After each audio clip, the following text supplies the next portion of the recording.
కార్యదర్శి గారు, వారితో పనిచేసిన కార్యదర్శి గారు, అతనే మారలేదు అధ్యక్ష. వారు సంతకం పెట్టి ప్రభుత్వానికి ఇచ్చిన నివేదికనే ఈ నివేదిక. కాబట్టి వారికి ఏమైనా అనుమానాలు ఉండి వారిలాగానే మిగతా వాళ్ళు కూడా వ్యవహరిస్తారని ఏమైనా అపోహలు ఉంటే తొలగించుకోండి. కొత్త ప్రభుత్వం ఏర్పడ్డప్పుడు వేలాది మంది మమ్మల్ని వచ్చి కలుస్తారు అధ్యక్ష.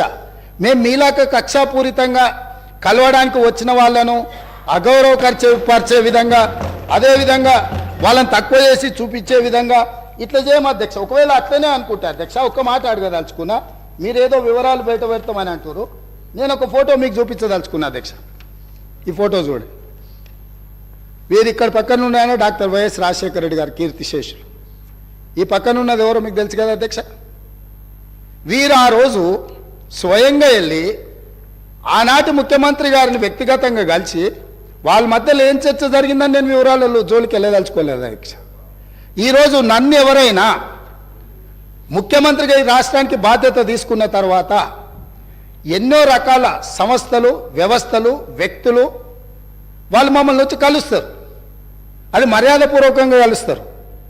మేము కూడా ప్రధానమంత్రి గారిని కలవాలని, ఈ దేశ ప్రధానమంత్రిని కలవడం ముఖ్యమంత్రిగా నా మంత్రివర్గ సహచరుల యొక్క బాధ్యత అని చెప్పి ఈ రాష్ట్రం నుంచి కేంద్రంలో మంత్రిగా వ్యవహరిస్తున్న కిషన్ రెడ్డి గారికి నేనే స్వయంగా ఫోన్ చేసిన.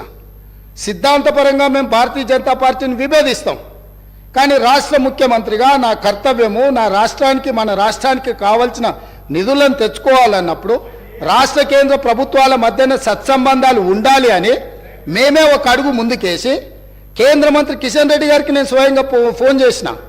మీరు ఒకసారి ప్రధానమంత్రి గారితో మాట్లాడండి, మనం వెళ్ళి కలుద్దాము, మనకు రాష్ట్రానికి సంబంధించిన ఏమైనా నిధులు తెచ్చుకునేది ఉంటే డెఫినెట్గా చేద్దామని. ఎందుకు మేము బేసిజాలకు పోదలుచుకోలేదు. స్వార్థపరమైన రాజకీయ ప్రయోజనాలని ప్రభుత్వం ఆశించడం లేదు. తాత్కాలికమైన లాభాల కోసము మేము ఎలాంటి దుందుడుకు చర్యలకు మేము పాల్పడదలుచుకోలేదు అధ్యక్ష. అందుకే ఈరోజు మీరందరూ, మనమందరం ఈ సభలో చర్చ ఇదే కాకుండా విద్యుత్ శాఖకు సంబంధించి మా సాగునీటి పారుదల శాఖ మంత్రి గారు కూడా ఈ సమావేశాలలోనే శ్వేతపత్రాలు విడుదల చేయదలుచుకున్నాం. ఎక్కడైనా ఎప్పుడైనా ఎవరైనా కొత్తగా బాధ్యతలు చేపట్టినప్పుడు మనకున్న పరిస్థితులను ప్రజలకు వివరించడం ద్వారా, వాళ్ళ నమ్మకాన్ని, విశ్వాసాన్ని చురగొనడం ద్వారా, ప్రతిపక్షాల వైపు నుంచి సహకారం, సలహాలు, సూచనలు తీసుకోవడం ద్వారా బలమైన రాష్ట్రంగా నిర్మించాలనేదే మా ఉద్దేశము.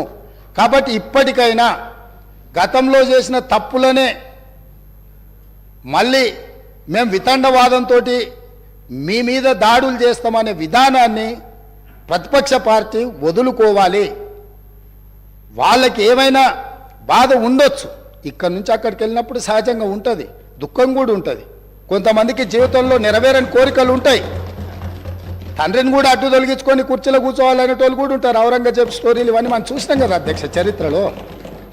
సో వీటన్నిటిని దృష్టిలో పెట్టుకొని వాళ్ళ కుటుంబంలో ఉండే తగాదాలను తీసుకొచ్చి సభలో ప్రస్తావించడం ద్వారా సభ యొక్క ఔన్నత్యాన్ని, గౌరవాన్ని తగ్గించే విధంగా వ్యవహరించొద్దు. ఈ ప్రభుత్వం జిమ్మెదారితో ఇక్కడ ఉన్నది. ఈ ప్రభుత్వం జిమ్మెదారితో ఇచ్చిన మాటను నిలబెట్టుకుంటుంది. ఈ ప్రభుత్వం సహేతుకమైన సలహాలు,